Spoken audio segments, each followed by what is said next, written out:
सरकार गिराए। अंबेडकर के मुद्दे पर सरकार गिरी। अंबेडकर के मुद्दे पर हमारे भगवान और हमारे देवता को अमित शाह ने अपमानित करने का काम किया है।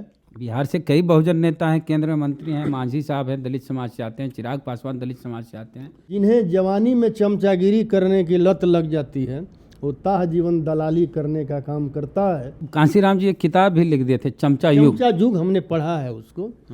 और उन्होंने ये भी कहा था कि ऐसे दलालों को, ऐसे चमचों को जो है पहले मिटाना पड़ेगा, तब हम उनसे लड़ सकते हैं, वरना हम लड़ाई नहीं जीत सकते। लालू यादव जो आपके नेता हैं, उनका कहना है कि अमित शाह पगला गए हैं।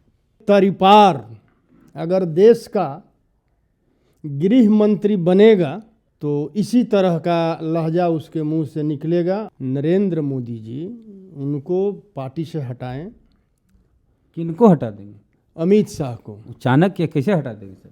अमित शाह का एक बयान आया है, उन्होंने कहा है कि आजकल कुछ लोगों के लिए एक फैशन हो गया है अंबेडकर अंबेडकर अंबेडकर अंबेडकर अंबेडकर अंबेडकर का नाम लेना। इस तरह से अगर भगवान का नाम लेते तो 7 जन्म के लिए स्वर्ग में जगह बना लेते। इसको लेके पूरे देश भर में बहुजन समाज के लोग हों या विपक्षी दलों के नेता हों, विरोध कर रहे हैं। सड़क से संसद तक हंगामा हो रहा है, विरोध हो रहा है अमित शाह का, क्योंकि बाबा साहब भारत रत्न हैं और सिंबल ऑफ नॉलेज हैं। उनका नाम इस तरह से इस लहजे में लेना अंबेडकरवादियों को पच नहीं रहा है। वो विरोध कर रहे हैं और आहत हैं कहीं ना कहीं अमित शाह के इस लहजे से, अंबेडकर साहब का नाम लेने से। तो आरजेडी के विधायक हैं फतेह बहादुर सिंह साहब, कुशवाहा समाज से आते हैं, ये भी खूब अंबेडकर अंबेडकर करते हैं, भगवान भगवान नहीं करते हैं। तो फतेह बहादुर साहब से हम जानना चाहेंगे कि आप भी तो अंबेडकर अंबेडकर करते हैं, भगवान भगवान नहीं करते हैं, तो आपको स्वर्ग में जगह नहीं चाहिए, या फिर अमित शाह के इस बयान को किस रूप में देखते हैं सर? अंबेडकर हम बहुजन समाज के लोगों के लिए भगवान हैं, देवता हैं। कौन देवता हैं? अंबेडकर जी, बाबा भीमराव अंबेडकर जी बहुजन समाज के लोगों के लिए देवता हैं। आज हमें जो कुछ भी मिला है उन्हीं के संविधान के द्वारा मिला है।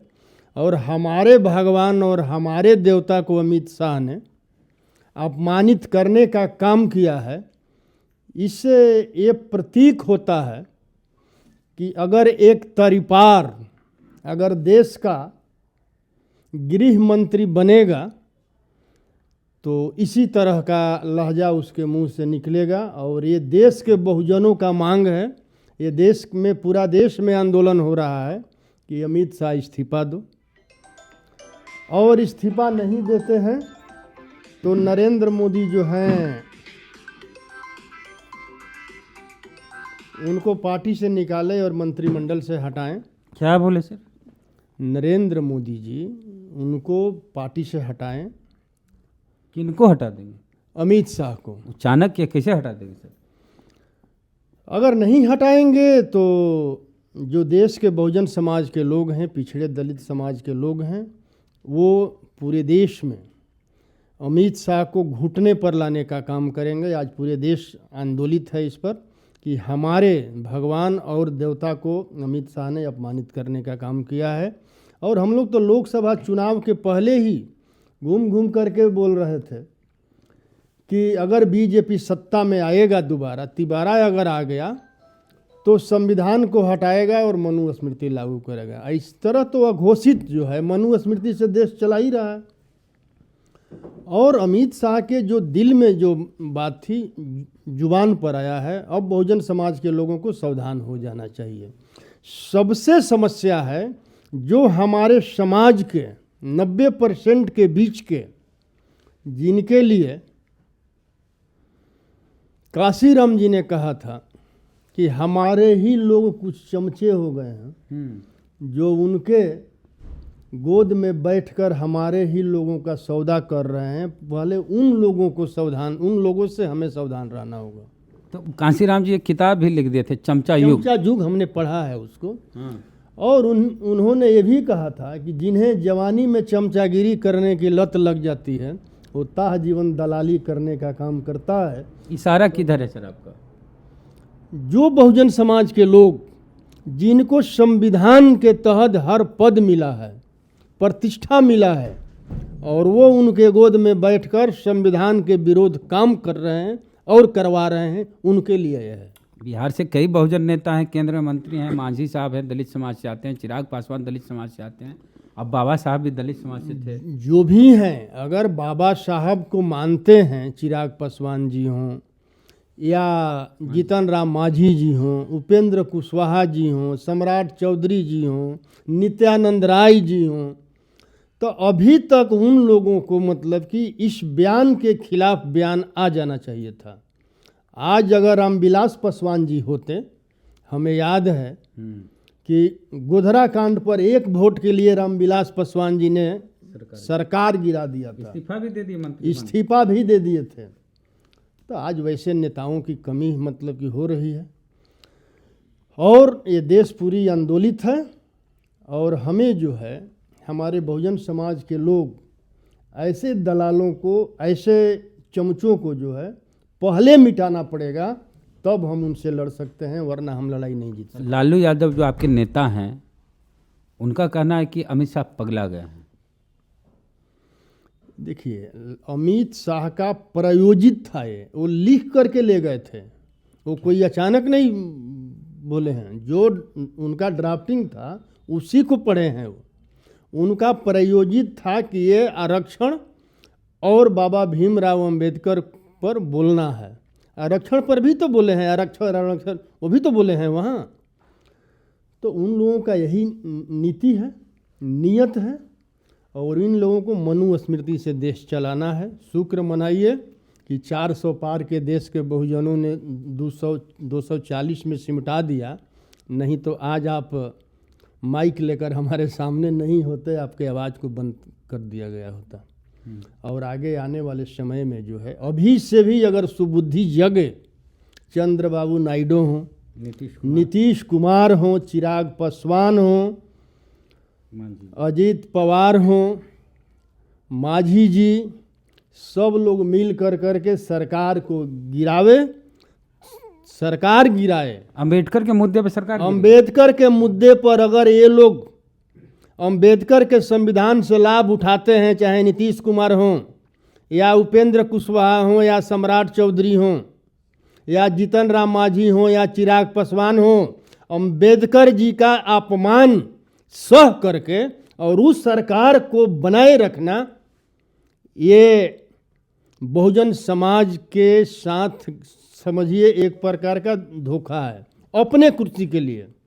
इन लोगों को चाहिए कि अंबेडकर जी के अपमान न सहें, अंबेडकर जी के अपमान को सम्मान में बदलने के लिए आज की आज सरकार गिरा दें, और अंबेडकर के सपनों का भारत बनाने के लिए अंबेडकर वादियों के साथ मिलकर करके सरकार का गठन करें।